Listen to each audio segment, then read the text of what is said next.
Zamperla came by surprise by announcing these two new coaster models, the Double Heart models. From my eyes, they look very similar to Premier Skyrocket 2 and have a lot of good potential, especially the 70-meter tall one. Of course, that's way over being a hypercoaster, and I believe it reaches speeds of 80 miles an hour. We're not going to be talking about the actual ride itself too much, but rather what parks I can see possibly getting this in the next few years. With that being said, there's a few things we should talk about in order to take into account what kind of parks would probably get this. First, it's very compact, so we can fit it into just about any park. We don't really have to worry about parks not having a lot of room, and we should actually look for parks that don't have a lot of room, as they would likely add this coaster over another one. In addition, we also want to look at a smaller park. This ride is not going to have a very large capacity, so we have to be able to know that the parks are going to be smaller and not be able to sustain high capacities. Lastly, they're going to look for a cheap ride.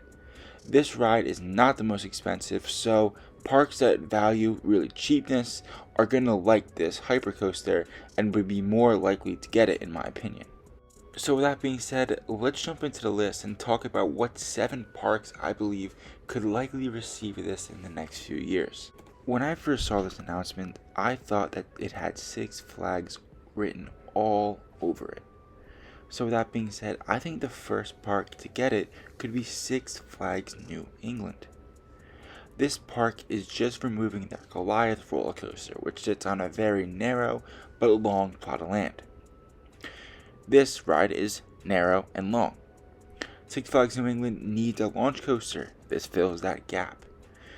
Six Flags New England does not have a lot of space, and this is very compact, and ultimately will be much cheaper than getting a majority of other coasters.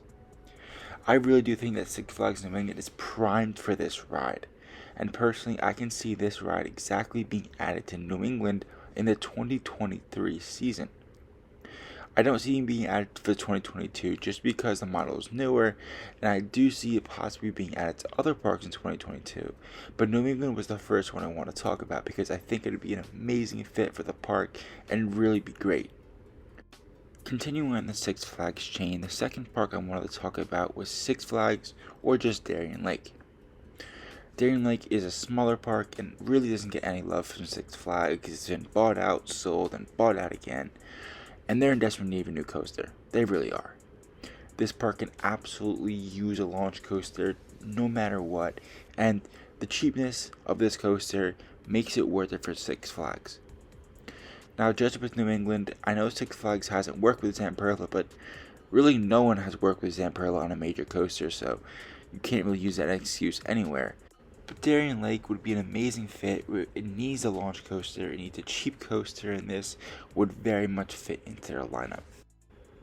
The third park I want to talk about was Six Flags Fiesta Texas, and I promise this is the last Six Flags park. Fiesta Texas is, of course, heavily being teased of getting a new coaster for 2022.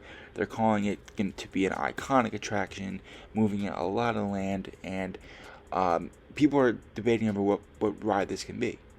Now, some people are saying that it could be this, and some people are even assuming that it's going to be this after this new model has really risen to the public. I do think it's a good possibility. I think out of the 3 Six Flags parks that I'm talking about, I think that Fiesta Texas is the least likely to get it though, and here's why. Fiesta Texas already has a launch coaster, and Six Flags is putting in a good amount of money to refurbish it and retheme it. It's Poltergeist, of course, for their 2021 season. I think it's currently closed right now. I haven't been to the park recently. So they're clearly investing in their current launch coaster, so I don't know why they would just add in another major launch coaster. There is a rumor that they have a 200-foot height limit. I don't know that that's true. I don't think it's true, but people might be just saying that. And I think that it's more likely that the park can get an S&S access coaster. I think it's more likely, and the amount of land that they're clearing up really wouldn't fit a coaster like this, and I think it would fit an access coaster a little bit better. The fourth park I have in this list is Luna Park or Coney Island, whatever you want to call it. The reason I really thought of this park was because, of course, they have, I believe, the only other major, like, significant coaster made by Zamperla. There might be one more, but I don't think so. I think this is their Lightning Coaster, or Thunderbolt, whatever it's called, is their only major coaster that is made by Zamperla. But Luna Park is, of course, a smaller park. It would fit in well there, and it would really just be a great addition to the lineup. They don't really have a strong lineup, but the fact that they worked with Zamperla previously on their last major coaster, and they're the only park to do so, honestly just granted them a spot on this list. I feel like we had to talk about them, and I feel like they can very much be the ones who go ahead and work with Zamperla again. I believe their coaster saw some success. It's brought a lot more attention to the park, even after Cody and Cyclone. So I think that Luna Park is a good possibility to get this ride. The fifth park I want to talk about was Dorney Park, and I think that if they're going to be getting this ride, it'll probably be in the next few years. I wouldn't say it's 2022, maybe not even 2023, more like 2024, 2025, that area. They just took down Possessed, so I can see this park very easily replacing it with another launch coaster, and this would be a very cheap addition.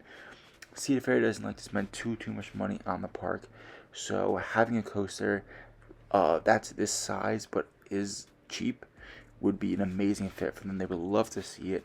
It would replace Possessed pretty well, and it would be relatively effective with land. It would bring people into the park, and the park is, of course, not too busy, so it wouldn't be a capacity nightmare there. They wouldn't have extremely long lines, but I think that Dorney Park would be a great fit. They really need a new coaster to start bringing people in, and this is honestly a great way to do it. The fourth park I wanted to talk about today was Knobles, and when I really thought deeply about what this ride is, I don't know why, but Knobles came to mind. I feel like this type of ride would fit in amazing here, and it's just kind of the ride that you would want to see at Knobles. I know that they don't really add too many major coasters often, so I would expect it to be a few years before they actually go ahead and add this in, but I do see Knobles being one of the parks that does get this.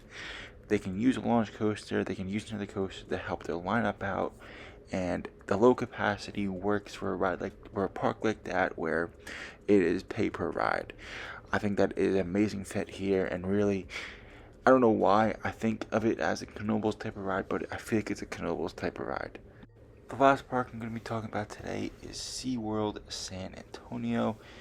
The reason being is because that we've seen Busch Gardens, SeaWorld, whatever you want to call them, throwing in the Premier Skyrocket 2s at a lot of their parks. We see one at both the Busch Gardens parks and as well as SeaWorld San Diego.